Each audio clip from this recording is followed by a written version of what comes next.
저는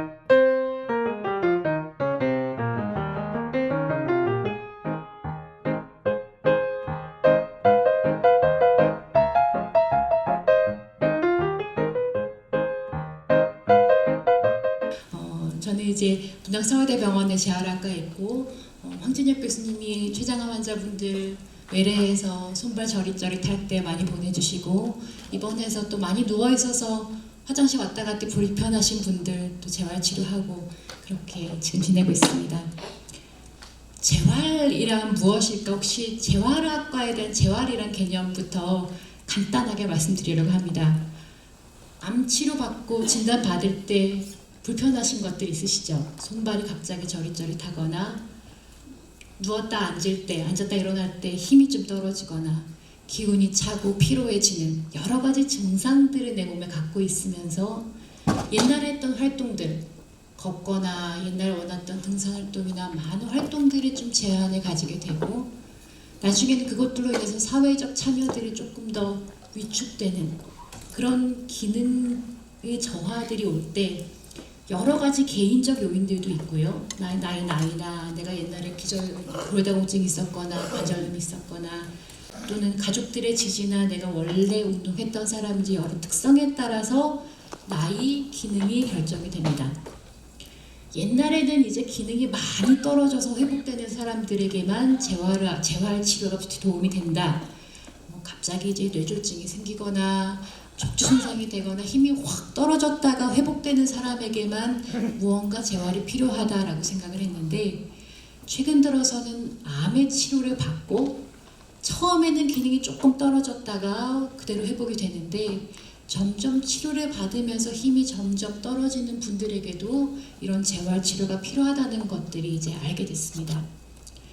노인으로 또는 어디가 좀 아파서 힘이 떨어지는 것과 암 환자의 재활은 뭐가 다를까요? 우리가 뭐를 알아야 될까요? 라는 것에서 한 3가지 정도는 좀 특별하게 아는 것들이 필요합니다. 내 암, 내 치료가 도대체 내 신체 기능에 어떤 영향을 미치는지 그걸 알아야 내 옆에 있는 다른 분들을 위한 운동과 좀 다른 운동을 할 수 있기 때문에 도대체 췌장암이 나에게 신체에 미치는 기능이 뭘까? 내가 받는 이 수술과 항암 치료와 이런 치료들이 내 신체에 미치는 영향을 뭔지에 대해서 좀 알아야 됩니다. 같은 췌장암이라 할지라도 내가 일단 1기인지 2기인지 3기인지 4기인지에 따라서 내가 이제 빨리 열심히 운동하면 열심히 치료를 받으면 좀 언제 정도 살 수 있는 몇 가지 기기에 따라서 진행 정도에 따라서도 시간에 따라 목표가 좀 달라지고요. 내가 지금 진단을 받은 상황인지 치료를 받고 있는 중간인지 치료하고 지난 시점인지에 따라서도 좀 달라집니다. 그것들에 대해서 하나하나 좀 말씀을 드리겠습니다. 우선 이거는 이제 영어로 빨리빨리 지나가겠습니다. 처음에 암의 진단을 받으면 이렇게 이제 암에 대한 치료하는 선생님들은 치료 계획을 세운다고 합니다. 암이 빨리 치료하면 나을 환자분인지 계속적으로 좀 치료할 환자분인지 증상을 완화할 분인지 여기에 따라서 재활도 목표가 좀 달라집니다. 내가 이제 위쪽에 지금 진단을 받고 곧바로 치료받아서 빨리 일상생활에 돌아갈 분들이면 좀 리스토러티브, 그러니까 회복하는 위주로 목표를 세워야 되고 계속적으로 항암 치료를 받아야 되고 지금 여러 가지 증상이 재발되지 않은 상황에서 지낼 분들은 조금 더 지지하는 내 모든 기능을 잘 유지할 수 있는 것들로 목표를 삼아야 되고 더 진행이 되면 증상을 좀 완화하고 편하게 살 수 있는 것들을 목표로 좀 세워야 됩니다. 이것들을 암재활의 파라다임이라고 하는데 진단을 받자마자 가능한 예상되는 기능 손상을 최소화하기 위한 예방적 접근부터 치료를 받을 때 그때 빨리 회복할 수 있는 회복적 재활 또는 진행되는 병으로 인한 증상을 최소화하기 위한 지지적 재활 마지막까지 가서도 합병증을 최소화하고 내 암을 안정할 수 있는 완화적 재활들이 단계별로 필요합니다. 좀 어려운 것들은 빨리 넘어가겠습니다. 그런데 보통 이제 치료받는 분들 옆에서 이제 대기실에서 보시면은 같은 치료를 받고 같은 상황에 있는 분도 어떤 분들은 열심히 다 등산하신 분들도 계시고 어떤 분들은 너무 힘들어서 누워 계시는 분들이 있기 때문에 내가 정말 건강하고 일반인 모든 몸에 비슷하게 건강하다 그러면 일반적 관리, 교육하고 스스로 재밌는 것들이 잘 할 수 있는 치료들이 필요하고, 손발이 너무 감각이 떨어지고 힘이 떨어져서 누워있으면 다른 분들의 도움을 받는 전문적 치료들이 좀 필요합니다. 이런 여러 가지들을 고려하여서 내가 어느 단계에 무엇을 목표로 내 몸의 상태가 어떤지에 따른 적절한 방법들을 선택할 수 있습니다. 제가 개념은 여기까지 하고 이제 좀 실질적인 이야기들을 좀 들어가겠습니다. 췌장암으로 인해서 여러 증상들이 생기는 거는 아마 보호자분들은 보셔서 알 거고 환자분들은 겪어서 아실 텐데, 황달 생기고 복부 아프고 체중 감소하고 입맛 떨어지고 피로하고, 보통 병원에 가서 의사들이 묻는 것들은 이런 증상들입니다. 이런 신체 증상들은 너무 우리가 많이 들었죠. 그래서 이런 증상들이 있다는 것들이 있는데, 앞에서 말씀하셨듯이 이 증상들 중에서 저는 조금 더 근육에 모아서 암 악액질에 대해서 조금 더 포커스해서 말씀드리려고 합니다.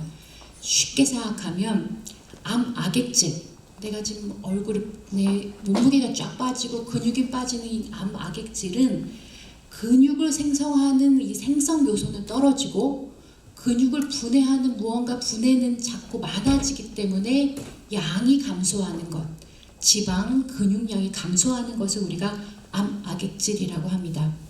분해는 많이 되고 생성은 조금 되니까 이 양들이 쫙 빠지겠죠. 내 몸무게도 빠지고 양도 빠지는데, 여러 가지 관계들이 연관이 있는데 이것들은 시간이 지나면서 점점 진행이 된다고 합니다.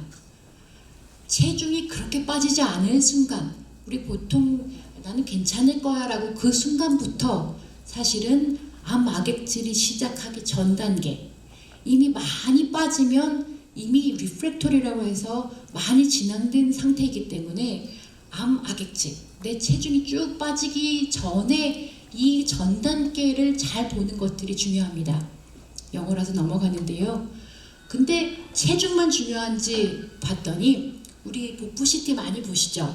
선생님들이 설명하던 이 CT를 보면 빨간색 부분들이 이제 근육입니다. 근육들인데 체중은 되게 많이 나가는데, 맨 저 C를 보시면 겉으로 볼 때 체중은 많이 나가는데 근육은 빨간색 조그맣습니다. 이분들이 다 근육량이 지금 떨어져 있는 암 악액질 환자분들입니다. 그래서 내가 체중 변화가 없다고 해서 난 괜찮을 거야, 체중을 자꾸 보고 체중 자체를 자꾸 모니터하는 것보다 더 중요한 게 근육이 얼마나 떨어져 있는지를 보는 게 더 중요합니다. 이거를 조금 더 봤더니, 이게 어려운 이제 연구 내용인데 설명드리면, 체중하고 상관없이 내가 몸무게가 빠지건 안 빠지건 체중하고는 조금 상관없이 내 몸에 있는 근육량이 예후와 더 연관이 있다더라라는 것들이 이제 연구로 조금씩 나오고 있습니다. 그래서 근육에 대해서 좀 더 관심을 가지면서 내 근육을 잘 유지하는 것이 무엇일지에 대해서 관심을 가져서 우리가 노력해야 되는 것들이, 그래서 근육에 대한 몇 가지들이 필요합니다.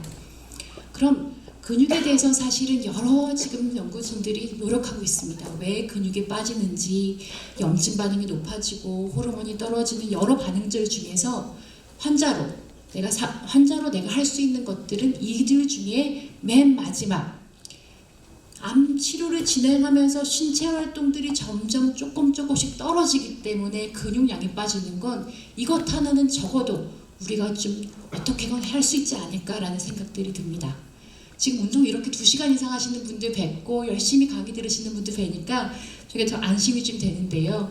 점점 치료하기 시작하면서 집에 있게 되고 누워있게 되고 안 움직이기 시작하면 이렇게 암 악액질이 더 악화할 수 있다는 겁니다. 거기다가 이렇게 보시면 아까 전에 이렇게 기울기 저울대에서 운동하면서 쭉 이 빨간색 표시가 운동이거든요.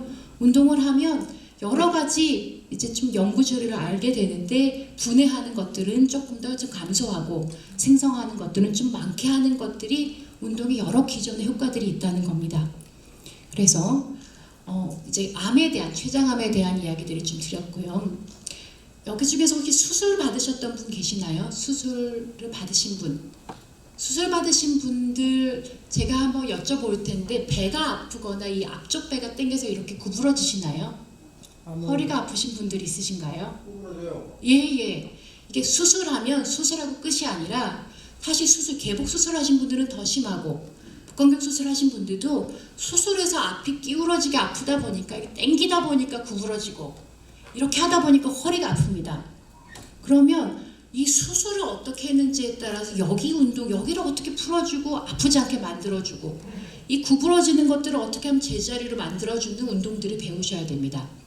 수술한 분들을 위해서는 나중에 많이 아파서 한참 지난 다음에 재활하는 것보다 수술하기 전에부터 수술하자마자 그 시기에 맞춰서 내 수술 때문에 약해지는 근육들을 좀 튼튼하게 만들어주고 아프고 당기는 부분들을 풀어주는 것들이 치료할 때 필요합니다.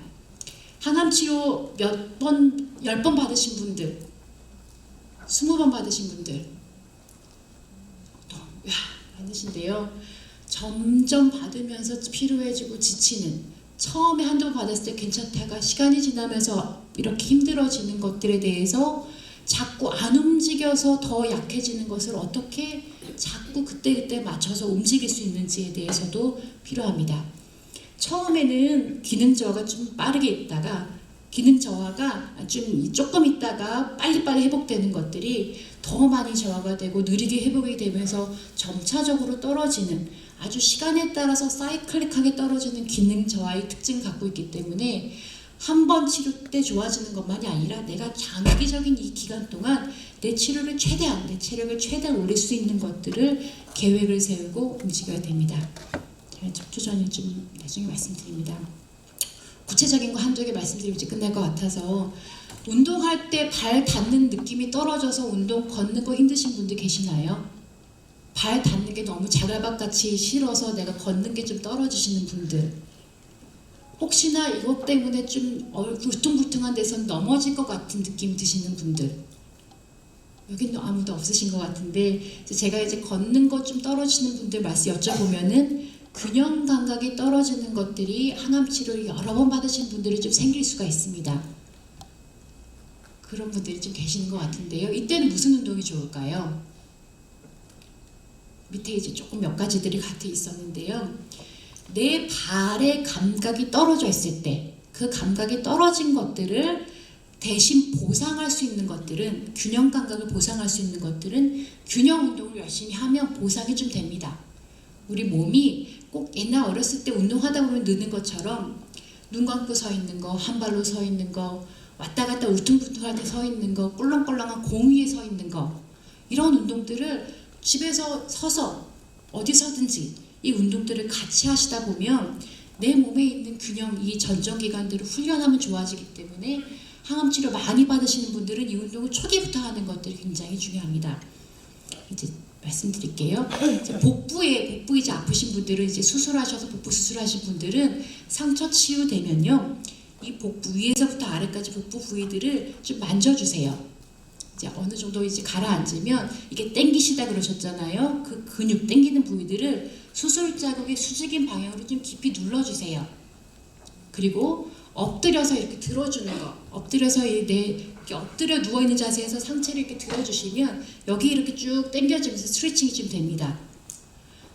이렇게 윗몸 일으키게 하는 건 좀 무리가 될 수 있고요. 오히려 윗몸 일으키기 많이 하면 허리가 아프실 수 있기 때문에 몸만 약간씩 들어주는 정도 운동을 하면서 복근의 힘을 키워주고 스트레칭하는 거, 수술하신 분들은 꼭 한번 해보시기 바랍니다.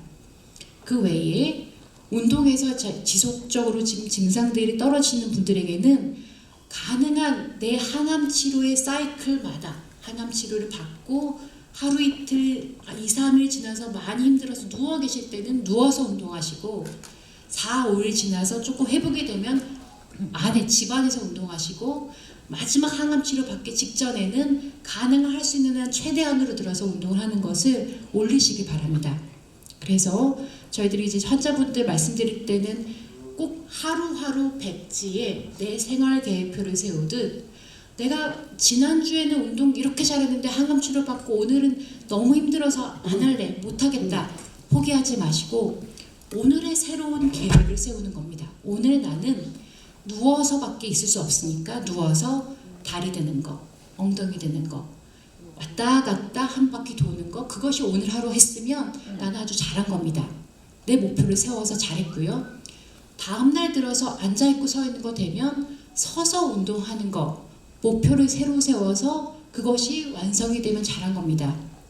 이걸 모르고 만약에 내가 옛날에 했던 나는 30분 운동할 수 있는 체력이었는데 그거 한번 해야지 하고 난 다음에 피로하고 너무 힘들어서 2, 3일 동안 누워있게 되면 그러면 이 주기에 따라서 내가 몸을 맞추지 않기 때문에 안전하지 않고 오히려 더 힘이 떨어질 수 있습니다.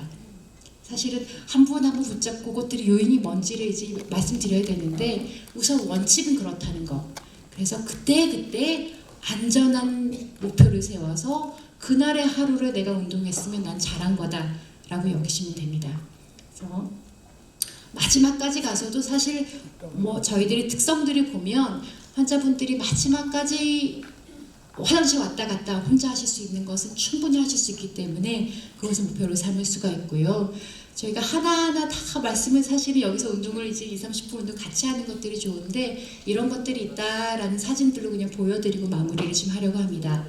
힘이 있을 때는 근력 운동을 위주로 우리가 이제 걷는 것들은 워낙 잘 하시기 때문에 안전한 근력 운동을 꼭 하시라 말씀드리고 큰 근육 위주로 그냥 아령드는 것보다는 땅을 짚고 우리 스쿼팅 아시잖아요. 땅을 짚고 스쿼팅을 하거나 한 발로 서거나 몇 가지 이제 런지를 하는 그런 동작들이 더 도움이 되는 큰 근육들 운동이고 저 병원에 오시는 분들은 근력 운동하는 세팅이 있어서 아예 근력 운동 주임으로 같이 하고 있거든요. 항암 치료 와서 오시는 분들은 아예 운동도 같이 하시는 분들이 있기 때문에 가까이 헬스장에서 아주 강도를 약하게 할 수 있으면 헬스장 이용해서 운동하시는 거 권해드립니다.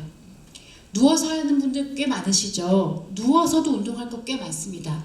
이제 아마 지금 앉아 계시는 분들은 아닐 수 있는데 혹시나 치료 때문에 입원해서 누워있다. 누워서 테라밴드 운동하고 엉덩이 들고 다리 들고 하는 몇 가지들이 꼭 필요하니까 그때도 할 수 있습니다. 마지막에는 매체 보시면은 이런 정도 아주 다 우리 저희 환자분들 사진이거든요. 마지막에 아주 심한 운동들, 조금 더 과격한 운동들도 같이 이런 식으로 들어가서 다 하실 수 있는 분들이 제가 뵈면 항상 감탄하고 이렇게 잘하시는지 하고 칭찬해 드리는데 이것들을 다 가능하게 할 수 있습니다. 몇 가지들은 이제 집에서 이런 운동들은 이제 항암 치료 때 발가락 저릿하고 발 힘 떨어질 때 되게 도움이 되는 것들이고 몇 가지들의 근력들 측정하고 허리 재밌게 운동하고 다리 들고 저희 이거 게임도 좀 만들어서 침대에서는 모니터 보고 게임도 좀 하고 있습니다. 그래서 지금 사실 지금 상태 여기 앉아서 이런 정도로 버티시는 분들은 앞으로 더 건강해지시는 것들을 이제 목표로 삼으실 수 있고 치료 중에 있어서 힘이 떨어지더라도 그때그때 적절하게 올리신다면 근육, 양과 질과 체력들을 잘 유지하셔서 좋은 또 치료 기간이 되시리라 기대합니다. 제 좋아하는 환자분인데 열심히 재활이라는 건 언제든지 할 수 있는 것들이라서 아이디어 내고 좋아하시는 분 사진 같이 전해드리고 마치려고 합니다. 감사합니다.